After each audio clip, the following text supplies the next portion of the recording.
ಎಲ್ಲರಿಗೂ ಹಾಯ್, ನಮಸ್ಕಾರ. ನಾನು ನಿಮ್ಮ ರಜತ್. ಆ್ಯಕ್ಚುಲಿ ಇವತ್ತು ನಾನು ಧರ್ಮಸ್ಥಳಕ್ಕೆ ಬಂದಿದ್ದೆ. ಬಂದಿದ್ದ ಕಾರಣ ಏನು ಅಂದರೆ ಸೌಜನ್ಯ ಅವರ ತಾಯಿನ ಮೀಟ್ ಮಾಡಬೇಕಾಯಿತು. ಬಂದಮೇಲೆ ನಾನು ಫಸ್ಟು ಗಿರೀಶ್ ಮಟನ್ ಸರ್ನ ಮೀಟ್ ಮಾಡಿದ್ದೆ. ಅದಾದಮೇಲೆ ಮಹೇಶ್ ಸರ್ನ ಮೀಟ್ ಮಾಡಿದೆ. ಅವರಿಬ್ಬರನ್ನ ಮೀಟ್ ಮಾಡಿದ್ಮೇಲೆ ಬಹಳ ಖುಷಿ ಆಯಿತು. ಅವ್ರು ಹೇಳಿದ್ದು ವಿಷಯಗಳು, ಹಂಚ್ಕೊಂಡಿದ್ದು ಅವರ ಎಕ್ಸ್ಪೀರಿಯನ್ಸ್ ಎಲ್ಲ. ಅದಾದಮೇಲೆ ನಾನು ಸೌಜನ್ಯ ತಾಯಿಯವ್ರನ್ನ ಮೀಟ್ ಮಾಡೋಕ್ಕೆ ಹೋಗಿದ್ದೆ. ಬಹಳ ಬೇಜಾರಾಯಿತು ಆ ತಾಯಿನ ನೋಡಿ. ಅವ್ರು ಮಾತಾಡಿದ್ದು ರೀತಿಯಾಗಿರ್ಬೋದು, ಅವರು ನೊಂದ್ಕೊತಾರ ವಿಷಯಗಳಾಗಿರ್ಬೋದು. ಕೊನೆಗೆ ನಾವೆಲ್ಲ ಜೊತೆಗಿದ್ದೀವಿ ಅಂತ ಹೇಳಿಬಿಟ್ಟು ಧೈರ್ಯ ಕೊಟ್ಟು ಬಂದ ಮೇಲೆ ನಾನು ಆಚೆ ಬರ್ತಿದ್ದಂಗೆ ಹಲವಾರು ಪ್ರೆಸ್ ಮೀಡಿಯಾಗಳು ಅಲ್ಲಿ ನಿಂತಿದ್ದರು. ನನಗೆ ಆ್ಯಕ್ಚುಲಿ ಟೈಮ್ ಇರಲಿಲ್ಲ. ನಾನು ಅರ್ಜೆಂಟಾಗಿ ಬೆಂಗಳೂರಿಗೆ ಬರಲೇಬೇಕಾಗಿತ್ತು. ಬಟ್ ಸ್ಟಿಲ್ ಅವರು ಇಲ್ಲ ಸರ್ ಒಂದು ಬೈಟ್ ಕೊಡಿ ಅಂತ ಹೇಳಿದ್ದಕ್ಕೆ ಆಯಿತು ಸರಿ ಮಾತಾಡೋಣ ಅಂತ ಹೇಳಿ ಮಾತಾಡಿ ಮುಗಿಸಿ ನಾನು ಕಾರ್ ಹತ್ತಬೇಕಾಗಿತ್ತು. ಆವಾಗ ನಾನು ಅಲ್ಲಿದ್ದೆ ಅನ್ನೋ ಒಂದು ವಿಷಯಕ್ಕೆ ಅದೊಂದು ವಿಷಯ ಇಟ್ಕೊಂಡು ಪ್ರೆಸ್ ಅವ್ರ ಮೇಲೆ ಸಡನ್ನಾಗಿ ಜಗಳ ತೆಗೆದ್ರು.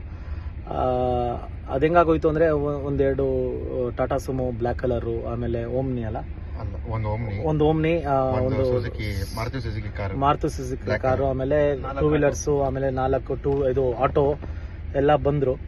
ಬಂದರೆ ಅದ್ರ ಸ್ವಲ್ಪ ಜನ ಮಾತಾಡ್ಸೋದ್ರು. ಅದಾದಮೇಲೆ ಇನ್ನೇನು ಇಂಟರ್ವ್ಯೂ ಮುಗಿದ ಮೇಲೆ ಸಡನ್ ಆಗಿ ಕುಡ್ಲಾ ರ್ಯಾಂಪೇಜ್ ಅವನ ಮೇಲೆ ಏಕಾಏಕಿ ಹಲ್ಲೆ ಮಾಡಿ, ಆಮೇಲೆ ಇನ್ನೊಂದು ಪಾಪ ಪ್ರೆಸ್ ಅವರಿದ್ರು ಅವ್ರ ಮೇಲೆ ಹಲ್ಲೆ ಮಾಡಿ, ಅವರು ಕ್ಯಾಮ್ರಾ ಎಲ್ಲ ಹೊಡೆದಾಕಿ ತುಂಬಾನೇ ಏನಂತಾರೆ ಅವ್ರ ಪ್ರೆಸ್ ಅವ್ರಿಗೆ ಗೊತ್ತಿಲ್ಲ, ಅವ್ರ ಹೆಸರು ಗೊತ್ತಿಲ್ಲ, ಸಿಕ್ಕಾಬಟ್ಟೆ ಅವ್ರನ್ನ ಒಡೆದು ಅಂದರೆ ತುಂಬ ಕೆಟ್ಟ ರೀತಿಲಿ ವರ್ತನೆ ಮಾಡಿ ಅವ್ರಿಗೆ ತುಂಬ ಡ್ಯಾಮೇಜ್ ಆಗೋ ಥರ ಎಲ್ಲ ಒಡೆದು ಮಾಡಿದ್ರು.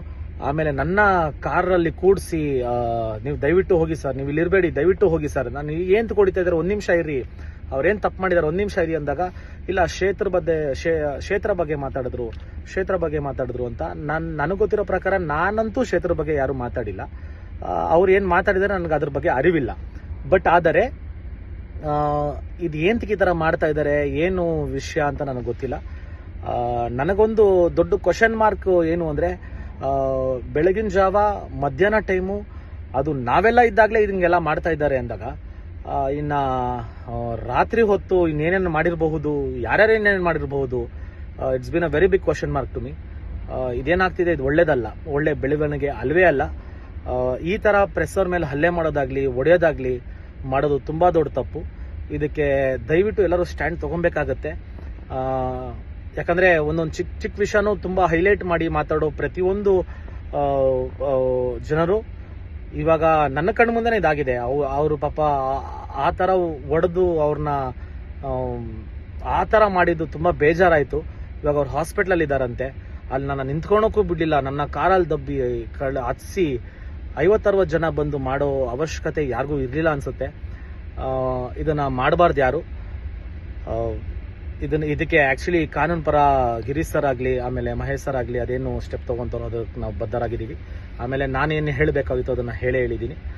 ಆಮೇಲೆ ನಾನಂತೂ ಯಾವುದೇ ಕಾರಣಕ್ಕೂ ಯಾವ ಕ್ಷೇತ್ರದ ಬಗ್ಗೆನೂ ಮಾತಾಡಿಲ್ಲ, ಆಮೇಲೆ ಯಾವ ಇದ್ರ ಬಗ್ಗೆನೂ ಮಾತಾಡಿಲ್ಲ. ನಾನು ಮಾತಾಡ್ತಾ ಇರೋದು ಒಂದೇ ಒಂದು, ಸೌಜನ್ಯಗೆ ನ್ಯಾಯ ಬೇಕು. ಯಾರೇ ಮಾಡಿರಲಿ, ಆಗರ್ಭ ಶ್ರೀಮಂತನೇ ಆಗಿರಲಿ, ಇಲ್ಲಾಂದರೆ ಒಬ್ಬ ತೀರಾ ಬಡವನೇ ಆಗಿರಲಿ, ಯಾರೇ ಮಾಡಿದ್ರು ನಮ್ಗೆ ಆ ವ್ಯಕ್ತಿನ ತೋರಿಸ್ಕೊಡಿ, ಅವನಿಗೆ ಶಿಕ್ಷೆ ಕೊಡಿ. ಸೊ ಇದನ್ನ ಎಂತಕ್ಕೆ ಬೇರೆ ಥರ ತಿರುಗಿಸ್ತಾ ಇದ್ದಾರೆ, ಆಮೇಲೆ ಬೇರೆಯವ್ರ ಮೇಲೆ ಹಲ್ಲೆ ಎಂತಕ್ಕೆ ಮಾಡ್ತಾ ಇದ್ದಾರೆ ನನಗೆ ಅರ್ಥ ಆಗ್ತಾ ಇಲ್ಲ. ಆಗೋದೆಲ್ಲ ಒಳ್ಳೇದಕ್ಕೇನೆ. ಇದನ್ನು ಮಾಡಿದವ್ರಿಗೆ ತಕ್ಕ ಪಾಠ ಆಮೇಲೆ ಶಿಕ್ಷೆ ಆಗಲೇಬೇಕು. God bless.